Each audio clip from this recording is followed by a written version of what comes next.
రాజ్యం ఇదేమి రాజ్యం కంచెల రాజ్యం ఆవుల రాజ్యం ఇదేమి రాజ్యం ఇదేమి రాజ్యం కంచెల రాజ్యం ఆవుల రాజ్యం జై తెలంగాణ అసెంబ్లీలో కీలక ప్రకటన చేశారు స్పీకర్ గడ్డం ప్రసాద్. అసెంబ్లీ ఇన్సైడ్ చైర్ అనుమతి లేకుండా మొబైల్ ఫోన్స్, ఎలక్ట్రికల్ పరికరాలు, వీడియో ప్రదర్శన చేయొద్దని తెలిపారు. అయితే అసెంబ్లీ నడుస్తుండగా మీడియా పాయింట్ వద్ద సభ్యులు మాట్లాడకూడదని, బ్రేక్ టైం లేదా సభ వాయిదా తర్వాతే సభ్యులు మీడియా పాయింట్ వద్ద మాట్లాడాలి అని నిన్న ఇదే అంశంపైనే బీఆర్ఎస్ ఆందోళన చేసింది.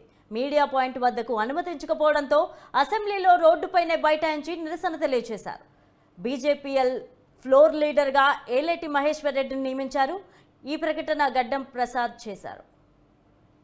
ప్రభుత్వ నిరంకుశ మొండి వైఖరి నశించాలి. ఇదేమి రాజ్యం ఇదేమి రాజ్యం కంచెల రాజ్యం పోలీసు రాజ్యం ఇదేమి రాజ్యం ఇదేమి రాజ్యం కంచెల రాజ్యం ఆవుల రాజ్యం ఇదేమి రాజ్యం ఇదేమి రాజ్యం కంచెల రాజ్యం ఆవుల రాజ్యం జై తెలంగాణ జై తెలంగాణ మొండి వైఖరి నశించాలి. ఇదేమి రాజ్యం ఇదేమి రాజ్యం కంచెల రాజ్యం పోలీసు రాజ్యం ఇదేమి రాజ్యం ఇదేమి రాజ్యం. ఇదే అంశానికి సంబంధించి మరింత సమాచారం మా సీనియర్ కరెస్పాండెంట్ బ్రహ్మాజీ అందిస్తారు. బ్రహ్మాజీ చెప్పండి.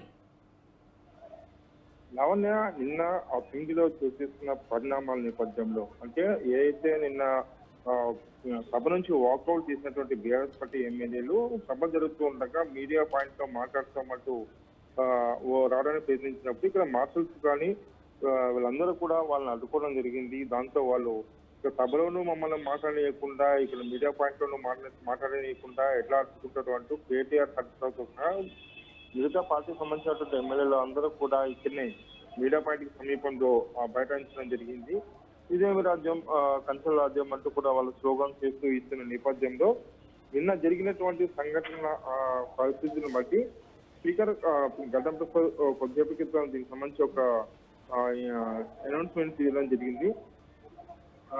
అసెంబ్లీ ఇన్సైడ్ సభ అనుమతి లేకుండా మొబైల్ ఫోన్స్, ఎలక్ట్రానిక్ పరికరాలు, వీడియో ప్రదర్శన చేయకూడదు అంటూ ఆయన స్పష్టం చేయడం జరిగింది. అంటే మొబైల్ ఫోన్స్ కానీ ఇవన్నీ కానీ అలౌ చేయడం జరుగుతుంది, కానీ అక్కడ వీడియోలు తీసుకోవడం కానీ వీడియోల ద్వారా తీసినటువంటి వీడియోలను ప్రసారం చేయకుండా, అంటే నిన్న వీళ్ళు బైఠాయించినప్పుడు మొబైల్ ద్వారా తీసినటువంటి వీడియోలు వచ్చినాయి, నిన్న మీడియాలను సోషల్ మీడియాలో కూడా ప్రసారం అయ్యాయి. ఈ పరిస్థితుల్లో అటువంటి ప్రదర్శన చేసినట్టు స్పీకర్ అనౌన్స్ చేయడం జరిగింది. అదేవిధంగా అసెంబ్లీ నడుస్తూ ఉండగా మీడియా పాయింట్ వద్ద సభ్యులు మాట్లాడద్దు అంటూ కూడా ఆదేశాలు ఇచ్చారు. ఇక బ్రేక్ టైం లేదా సభ వాయిదా తర్వాత సభ్యులు మీడియా పాయింట్ ద్వారా